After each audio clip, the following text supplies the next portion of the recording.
All right, everybody. So, this is a community that we haven't checked out in quite some time. An area of the internet we haven't delved into in a while. And that is the Redpill podcast sphere. Haven't really talked about this type of content in a while. However, Fresh and Fit just had a guest that we are very familiar with on recently. If you guys don't know, Fresh and Fit is like the premier right-wing Redpill podcast.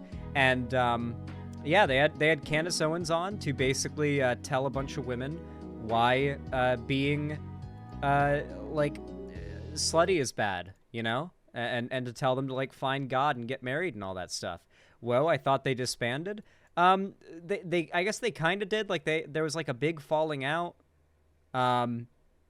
And I guess they like got back together, or maybe they've kind of had like some ship of Theseus go down. Some people got replaced. I mean, it's really the brand that matters, right? The brand and the rhetoric.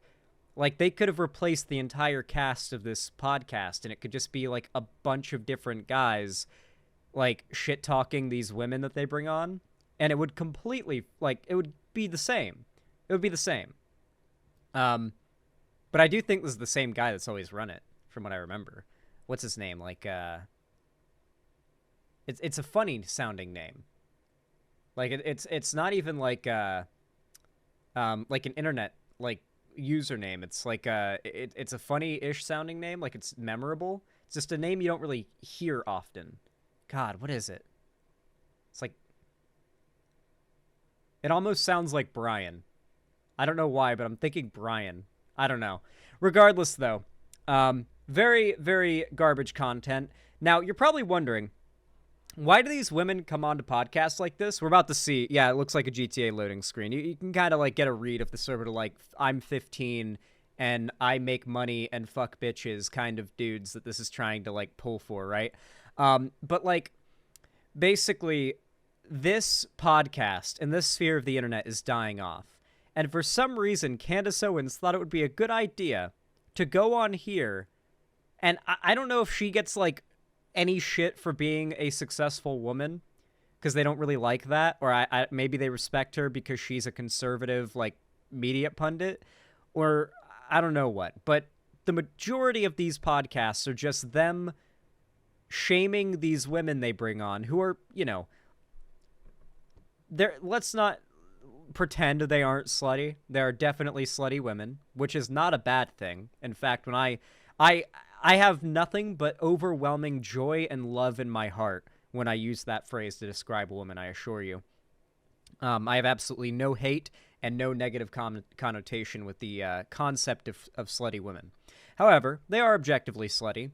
And the right hates this. They hate the idea of hot women. They don't like big bouncy bazongas in their faces because, well, they simultaneously believe that, like, heterosexuality is, like, getting destroyed and men aren't allowed to be, like, straight anymore and allowed to be attracted to women anymore. They simultaneously shame women for being open with their sexuality. There is no consistency.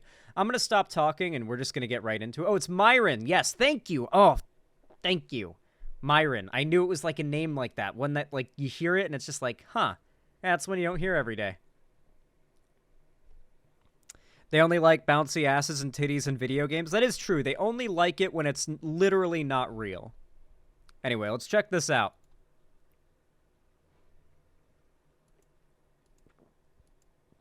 They have their little loading screen. This is actually pretty high quality, I will say. Like, say what you want. This is actually pretty well put together. There's production value. This is like taking a step. Do you ever, like, when you were in school, you would, like, take a wrong corner and step into, like, the wrong classroom? Like, while they're mid-lesson and you just walk in, you, like, freeze in the doorway, like, and then you just walk out, like you don't say anything, you just leave.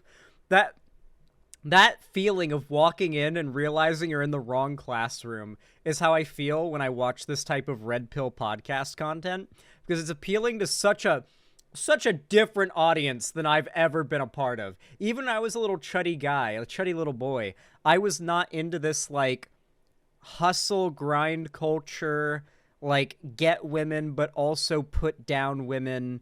Like it's almost like it's a bunch of internet nerds, like internet loser nerds attempting to imitate what the mainstream what like white executives have made the mainstream like hip hop and rap aesthetic and scene, if that makes sense.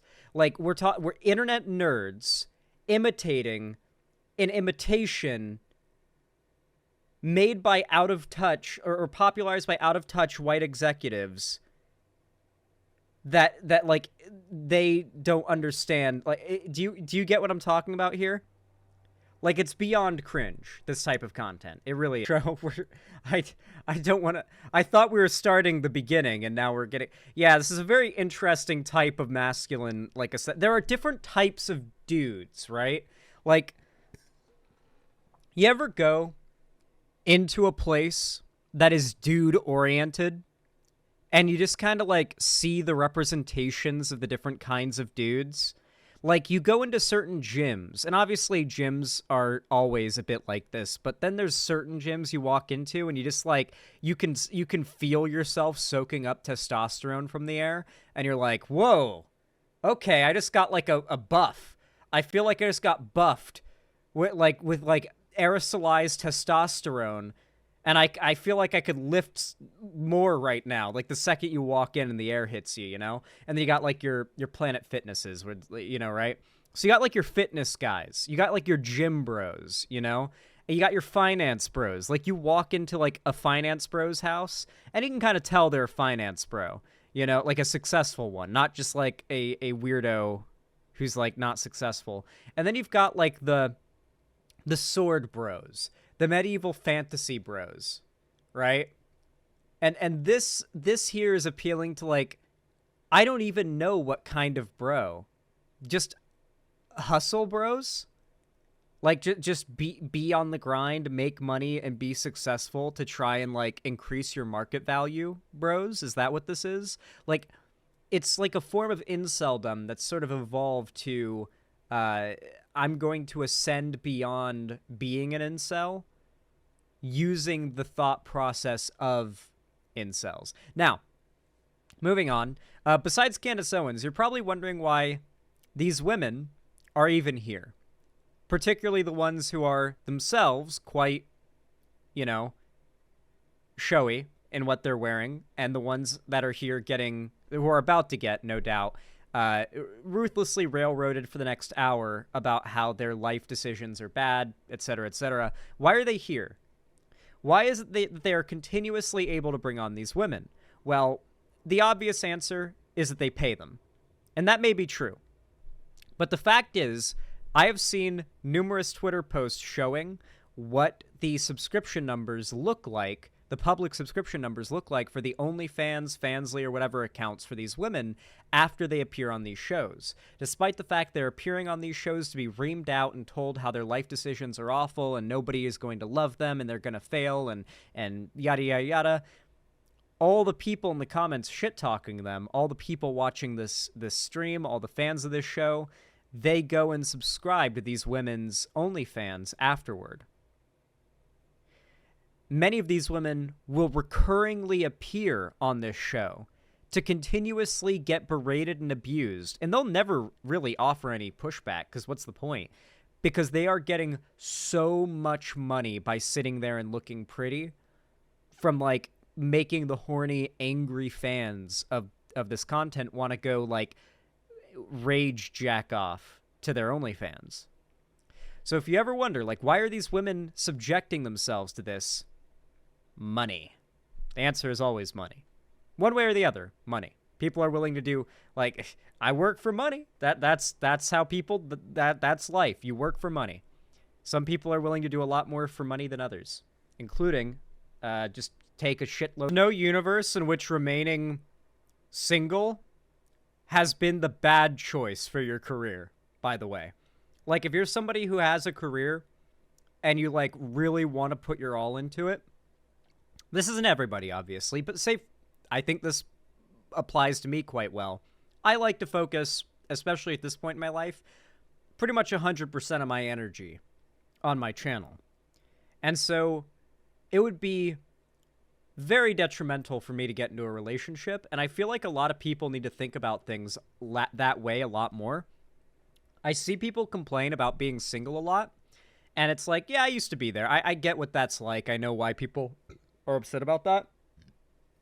But I feel like after 1 or 2 relationships, especially a relationship like the last one I had, it gives you a lot of perspective on, like, appreciating just being you and having no one to be accountable to worry about, to, like, be responsible for. And I feel like too many people just get obsessed in the negative sides of being single rather than appreciating the fact that that is the time to improve yourself, to make it so the next relationship you have is the best one you can possibly get. And instead it's like, this is a depression time, you know? But no, that's the time to grind. If you're going to grind, you grind when you're single, because when you're not single, you're not going to have the time to grind like you want to. I mean, you'll be grinding, but not in the way that involves work. These podcast guys are obsessed with the concept of body count. Obviously, you should probably know what that means. It means how many people have you had sex with, not how many individual times have you had sex, how many individuals have you had sex with, right? And so these guys are obsessed with the idea of, like, finding women with low body counts, because obviously in their worldview, the more sex a woman has had with other guys, the more that he is effectively sharing her. And the guys who watch this type of content believe that fundamentally a man sharing something, and yes, I mean something, is a emasculating thing. Sharing anything is an emasculating thing. Sharing a car, a house, a lawnmower, a rake, anything. It's an emasculating thing, and that is a thing that is taught to a lot of men and boys from a young age, that the more things you own that are yours, that you don't share or have to share, the more of a man you are, right? And so these guys take that thought process to a more radical degree, where obviously they consider women objects, the property of the man who is with them. And so the idea is that if that woman has had a high body count, then that property of her boyfriend is essentially, or has been, shared with a bunch of other men, right? And then depending on how, like, downright disgusting the, like, red pill incel type you're talking about is, they might go on a rant about how the more men a woman has had sex with, the more loosened up her pussy gets, or they'll talk about how, like, the other guy, you're getting sloppy seconds, you're basically sticking your dick in another guy's cum, you know, that kind of stuff. So the idea that that you don't find a woman who is like 100% a virgin or who has the lowest body count possible, to them is seen as a failure of manhood, and that a high value man will be able to get lots of women with a low body count. Now, I'm so sorry, I got a burp because of Monster. If you ever carry this logic over to men and ask them, well, what if a man has a high body count? Does that, like, disrespect the woman that he's with? Is it okay for, like, men to have a high body count and not women? And their answer is yes. Unequivocally, shamelessly, yes. They will argue with a naturalistic fallacy that men are, like, by definition, non-monogamous, like naturally speaking, like through evolution, we are evolved to be non-monogamous and to have as many female partners as possible, while women are said to be, what's the word for it? Oh, they use this term. Fuck. Oh, there's this red pill. There's this term that's become really popular among red pillars. Hypergamous. Yes, thank you, Avalon of Babylon. Yeah, they argue that women are hypergamous. Essentially, correct me if I'm wrong, meaning that they are supposed to only have one partner and be with one man. But biologically, there is no evolutionary or moral wrong with a man cheating on his girlfriend and having sex with as many women as possible. It does not degrade his value. It is not wrong on an evolutionary or moral level in their argument. And so, essentially, you boil it all down, their worldview is that they are selling to young men is men are to be dominant, men are better, women who do not save themselves for you are whores, and yeah, like, become a high-value man by doing everything we tell you to do financially, and you'll have lots of virgins. That's essentially what they basically invented tech Islam.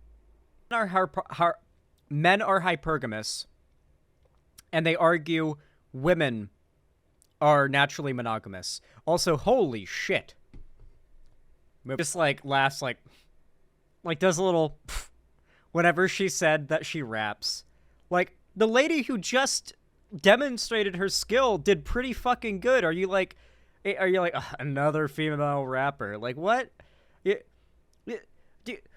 Half of the people on here have said they're from Broward County.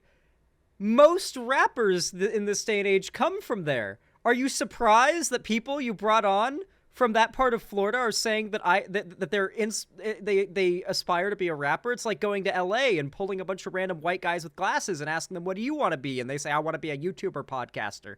And being like, oh my God, so many guys here want to be YouTubers and podcasters. You know, it's like, what do you expect?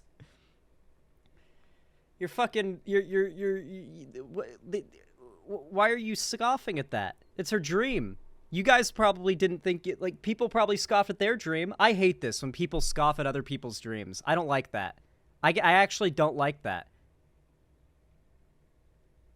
They want to be Hank Hill the way Vosh wants to be a what? What non sequitur ass shit was that, Mr. Inedible? What? Not Hank Hill, Hank Green? They want to be Hank Green the way Vosh wants to be a horse. That still makes no sense.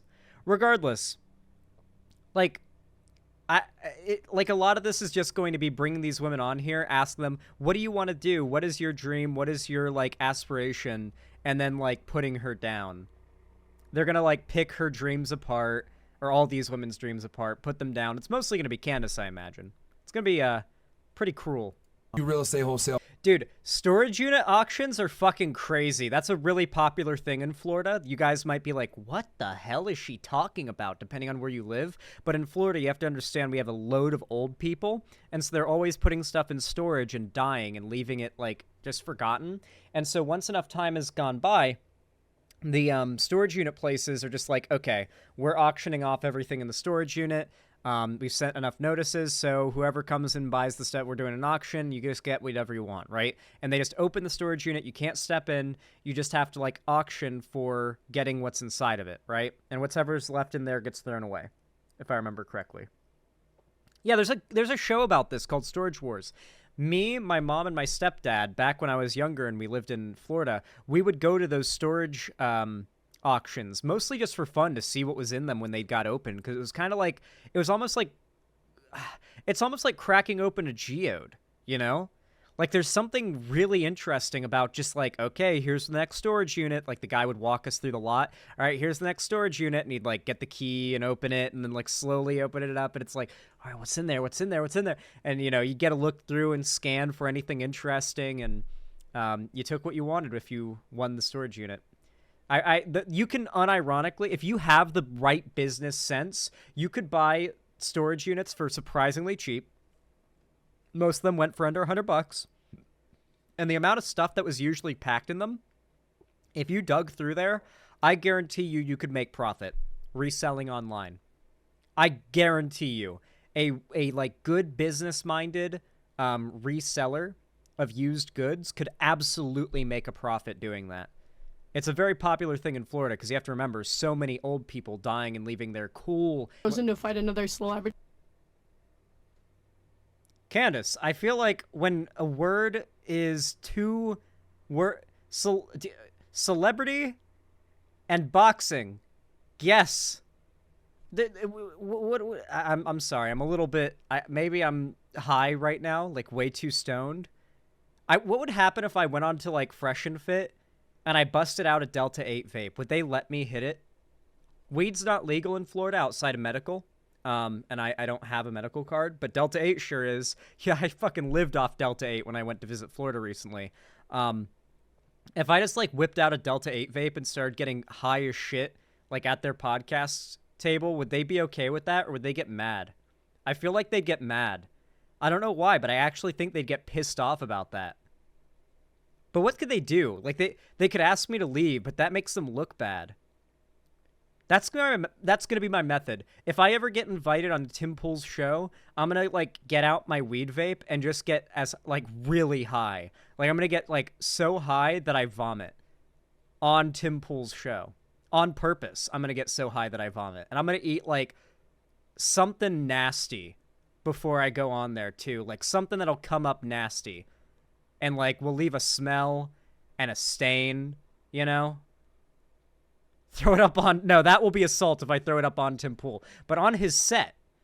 If I vomit it on his set, you know? Okay, this is actually getting to the point of planning like a biohazard. Where this is all jokes. This is all memes. Yeah, eat some like... No, you know what would be good? Listen. I've thrown up pulled pork before, guys. It is not good. It is not a pleasant experience or sight to throw up pulled pork sandwiches. It has happened to me before. It's not good. That would be the worst vomit. That would be the worst. That's my fair advice to all of you is if you ate pulled pork sandwiches at any point in a day and you start to feel nauseous, whatever you do, try not to throw up. It's not going to be fun. It's not going to be fun. Candace Owens' reaction is like, oh my god, you've done blackface? Me too. I don't know why, but I feel like Candace Owens would, like, with all of her racist white friends, like, do blackface as a joke. That almost feels like that would be something she'd do. She's that racist and that willing to try to appeal to the racist vote. The racist audience, right? The racist likes and views. Her reaction is like, ha! At hearing this lady did blackface. I like how this woman's just like, what the fuck? What? Like, it is so wild to me. Like, how often there are just these scandals about, like, white people doing blackface. And they talk about it like it was a different time. Lady, you're 27. What? You did blackface in college at a costume party 8 years ago? Justin Trudeau did blackface? Like, who else? It wasn't just him. It wasn't just him. Okay, listen, Jesse Lee Peterson unironically does whiteface. You guys know that Jesse Lee Peterson puts in blue eye contacts, right? That's a level of racism I'm genuinely impressed with, to be completely honest. Like, holy shit. Jesse Lee Peterson eyes.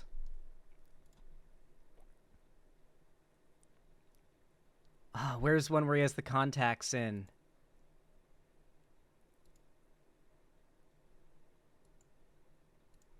Here it is.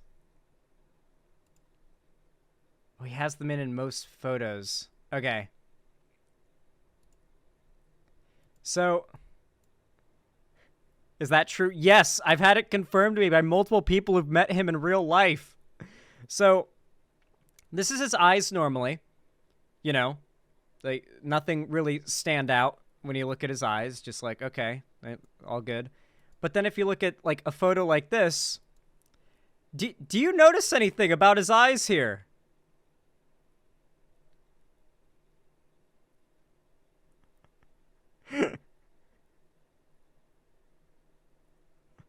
Do you notice that they are literally blue in the areas where they catch the light?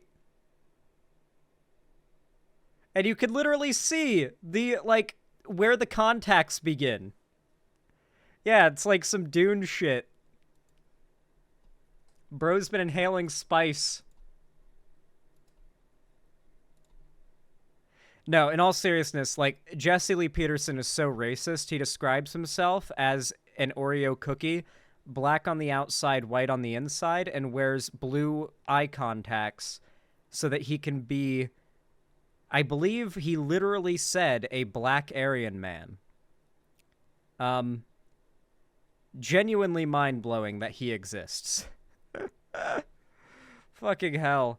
Like the racism levels among black conservatives, not even mask-on racism like white conservatives tend to engage in, but just over the top, in your face racism from black conservatives has gotten to the point where it's like, how do I argue with these content creators as a white guy? I feel like I'm treading on thin ice at every moment, because even though I'm arguing against racism, like, if I even tackle an argument the wrong way, I'm afraid people are going to think that I'm as bad as them, you know? Like, I'm so out of my element. I didn't. I really didn't. Okay. Don't worry, wait a minute. I'm used to being able to drop the dreaded C slur on whatever racist I'm referring to, but like, here, now the racist could call me a slur. And I could do nothing. I'm at a disadvantage. I'm playing on hard mode. Added you. Okay. Yeah, let's go. All right, what about you? My name is God. Sienna. I go by Sienna. I just cracked my neck in the most beautiful way ever. I wish you could have all felt it with me. I like this lady. She's wearing a nice suit. I don't know why, but when women wear suits, it makes me happy. Dude, that's like a real fucking thing, dude. That is a real thing. I've done a lot of pro sex work content, and through that, like, you just end up having a lot of friends who are sex workers, and they tell you stuff. Obviously, you know, they don't want to disrespect some of their clients, so they're not going to go into too much detail and just embarrass them, but they'll tell you, like, stories of anonymous individuals who've done or said some pretty funny shit to them. And one of the most common trends in, like, sex workers that I've met is they've always got, like, one or two guys who are, like, they must be some fucking tech CEO or, like, prince of a small nation or something, because they will provide hundreds of thousands or tens of thousands of dollars to, like, one single OnlyFans girl or, like, Fansly girl or something like that. They will just drop loads of money as one single person. Yeah, like how Sake Tanuki drops money for Vosh. They'll drop money on, like, an OnlyFans girl, but, like, way more, right? And they'll pay for, like, crazy shit, too. Like, nothing shit. Like, they'll pay money that would change your life for stuff that's, like, safe for work. I'm not joking. I'm not even joking. I'm not saying this is the experience of every sex worker. Granted, you know, sex workers I've talked to are somewhat successful and large, and so they've got, like, a broader pool of people that, like, they're selecting for. But even ones that have, like, smaller accounts that I've met, they always have, like, one guy who's, like, super wealthy and sends, like, insane amounts of money. So that doesn't surprise me. There's always, like, one giga wealthy gooner. They make the world go round. But that's not from porn. That's just... Famously, the mainstream porn industry is very, very much like a scam. In this day and age, the reason why Fansly, OnlyFans, and even just, like, being an individual creator on Pornhub in the same way you would be an individual creator on YouTube is so popular now is because, A, monetization has gotten, like... We've basically gotten to the point where, like, self-made pornographic, like, production is monetized in the same way that, like, YouTube content or Twitch streaming content is, right? Or Patreon, like, YouTuber pages are. Where, like, we've sort of standardized how content creators get paid online. Donations, subscriptions, you know, like, that kind of thing. Viewer, like, ad revenue. And so now... In the same way that, like, someone who wanted to be, like, a safer work entertainer back in the day would aspire to be an actor growing up, but nowadays those same people aspire to be, like, a successful YouTuber. Now, rather than ever, like, going to do mainstream porn, most women are likely to opt to be their own self-started, like, business on OnlyFans or something. Obviously, it's not, like, guaranteed or even likely to succeed for everybody, but it's a better option to at least try before getting into the mainstream porn industry, where the exploitation in particular is rife. Now, when I say exploitation, that's a heavy word. It's a big word. What I mean by that is that unanimously, porn actresses seem to report being pretty grossly underpaid. You hear a lot about the statistic that women are paid, like, enormously more than men in porn, and it's one of the few cases in which there's a wealth gap that women actually benefit from as far as pay. That exists, but that's weighed by like the 1% earners, right, of the porn industry. In reality, even among women, most porn actresses that do like official shit, they aren't making very much. I think it was Mia Khalifa who famously made like $5,000 or something insanely small like that, despite the fact that like everybody has seen a frame of like a Mia Khalifa porn, at the very least used in a meme, because her pornos have been memed. They are that iconic, right? And yet she got like $5,000 or something from the, what was it, like 5 movies she made? It was like a handful of movies. She got $5,000 from it, and she is the most recognizable porn actress ever. Those movies, I say, those videos are like massively viewed. Like cumulatively, it's got to be billions of views total. And yet she made a pittance, a fucking pittance. And now even she's on OnlyFans, I think. So with that in mind, yeah, like the self-starter way is the way. There's no gotcha that conservatives have against like the mainstream porn industry, especially when at the same time they're railing so hard against OnlyFans, which allows many of these women to completely negate those abusive aspects. Although I will say, because I know a lot of like, you know, sex workers watch me, for the love of God, do not, much like with YouTube, do not join like a marketing company. Do not join up with like a management company that like takes a cut of what you make and pays you a flat fee and like gives you an agent or promotes you, quote unquote. That shit is never a good idea. You will always regret that contract if you ever actually reach your goals and be successful. It has been a massive problem in the world of YouTube for a long time, and now most YouTubers know to avoid management companies and all that stuff, content manager companies. But that shit is getting popular within the world of sex work, and a lot of young women are getting fooled into thinking, oh, yeah, I'll have like a proper professional business doing my management and my advertising. But in reality, they're signing a contract that's basically them signing away any future massive profits they could make if their career ends up blowing up. And they're going to have to live off of like, I think Tfue famously, after he blew up, despite making like millions of dollars over the course of like a year in his first year of blowing up on Fortnite stuff, he made like 200,000 because that was what was in his management contract with like the management company he went with. And so like the company took the rest and he had to break the contract and get out or something. It's really fucked. It's really fucked. And it's not unique to YouTubers and streamers. It's starting to become a thing among sex work content creators because it's the same format, the same type of content fundamentally, and it can be abused by the same types of people, like fundamentally. Yeah. No, it's working. Okay, chat. You all know that if I ever met Candace Owens in real life, I would be, by law, mandated to do the Ligma joke to her, right? Like, I'm Candace. Who's Candace? Wait, Candace Dix? You know, you do it. You do it. You have to do the Candace joke to Candace Owens. Her name is Candace. It's law. You would be breaking the law not to make that joke. Good God. I don't know if I can watch any more of this. Like, the cleavage made this tolerable. I'm not going to lie. Like, I've been locked in on the cleavage this entire time. And it's frankly been the only reason that I've been able to make it this far, genuinely. Like a fucking guiding light. I'm glad they've kept the camera on this particular part of the room. Regardless, I'm so glad that these women are going to get a massive influx of support and money from their OnlyFans. They deserve it for the shit they are enduring here from these guys.